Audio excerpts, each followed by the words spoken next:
Ethics is a beautiful cacophony of disagreement, I'd say. Well, there's the classic kind of contrasts that we have in ethics are between three schools of thought, let's put it this way. One is an Aristotelian one, a virtue ethics one, which focuses on the character of the moral person, their virtues and vices, their character traits.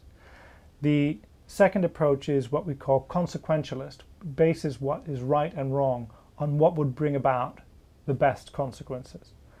And a third approach, often called non-consequentialist or rights-based, which has strong roots in the work of Kant, is to focus on the ways you are permitted to and not permitted to treat another person, their rights. And these rights, these people claim, stand in the way of, or at least sometimes stand in the way of, doing what would bring about the best consequences.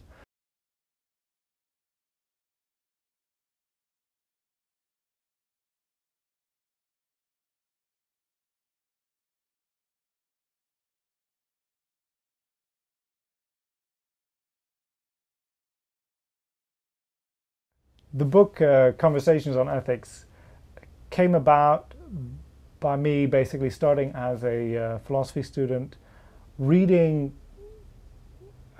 books that I got very excited about by contemporary philosophers, and finding that I wanted to question them about things they were saying in the book. I'd be taking notes saying, oh, this seems right, this seems wrong, why does she say this here? And also curiosity about the people behind the book.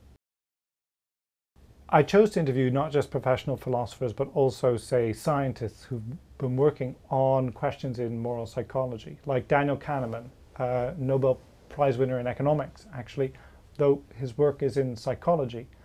And his work is on the psychology of intuition. Where do our intuitive judgments come from? Under what circumstances can we trust them and can we not trust them?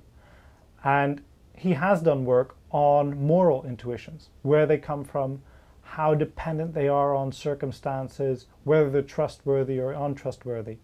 And this is very important for philosophers, I think, because we so often rely on our initial intuitive responses to particular cases. A very common way of arguing in philosophy is, here's a general principle, say, killing is worse than letting die. And then we argue about that general principle by presenting each other with cases which may appear to show that killing is no worse than letting die, or at least in which our response is that killing is no worse than letting die, or cases that seem to bolster the principle. Now, I think it's very important that we bring in a psychologist who has studied our intuitions and their reliability in a wide range of areas, because I think what goes for intuitions in economics, in decision-making under risk, in a variety of other circumstances, probably also goes for our moral intuitions. That is, sometimes they're reliable and sometimes they're not, and we need the help of scientists to figure out when that is, and I think that can help us advance our moral debates, have them done in a more informed manner. The core questions that drive inquiry: can I trust my sense of right and wrong? Are moral judgments objective? Why should I be moral? Are those that anyone is able to ask, that anyone is able to formulate. And the dialogue form, by having one of the parties in the dialogue be an everyman or an everywoman, forces professionals in the field to answer those questions directly in a manner that one hopes anyone can understand. It forces them to speak to the concerns that get us into ethics to begin with. But besides this kind of intellectual aspect of the nature of a dialogue, there's also, I think, two other things which are important about it, both of which we also find in Plato. One is simply the dramatic form, that it's engaging to see two people wrestling with a particular question, to have one person have strong views, the other challenging that view.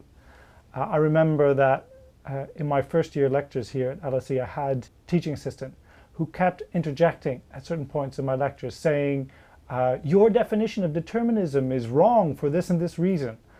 And I would answer him in a minute or two, and then I'd get back to the lecture. And at the end of the year, the students wrote on their forms, many of them said that the best moments in the whole year were my duels, as they put it, the duel that I was fighting with my teaching assistant. So I think it's something immediately engaging, and it also stops the passivity that Socrates was complaining of in ordinary readers, because in a kind of dialogue, a back and forth, which has some elements of a contest or a duel, like my students were saying, you, as a spectator, you naturally take sides. And taking sides means thinking about which side to take. And it means becoming more engaged than you might be by just an ordinary monologic text. And there's one other thing that I think is one of the reasons that Plato chose dialogues, which is that philosophy requires certain attitudes. So it takes a certain type of person to really engage properly in philosophy. And I think that Plato knew this, and that's why many of his dialogues feature clever but rather unpleasantly purely competitive characters who kind of try to engage Socrates just for the sake of showing that he's wrong. And you know, you don't mess with Socrates, so there's some verbal jujitsu goes on. The guy who doesn't really know how to conduct inquiry properly, even though he's very clever, like Thrasymachus, for example, in the Republic, gets thrown off the mat. And then the inquiry gets renewed, the same questions get brought up, but by people with kind of the proper attitudes of inquiry. Philosophy requires certain attitudes and virtues like openness, patience, a willingness to be persuaded and kind of seek the truth together, even while you're engaged in a kind of intellectual combat. For the purpose of this book, which is to make philosophy and different philosophical views accessible, because the core questions that drive inquiry are accessible to everybody, I think the answer should be, at least in broad outline, accessible to everybody. So for that purpose, I'm hopeful that the dialogues are a useful form for doing this, and so in that respect, I think it's a good form, but I wouldn't recommend it for all of professional philosophy or try to prescribe what other people should do. Let's see whether people think it works.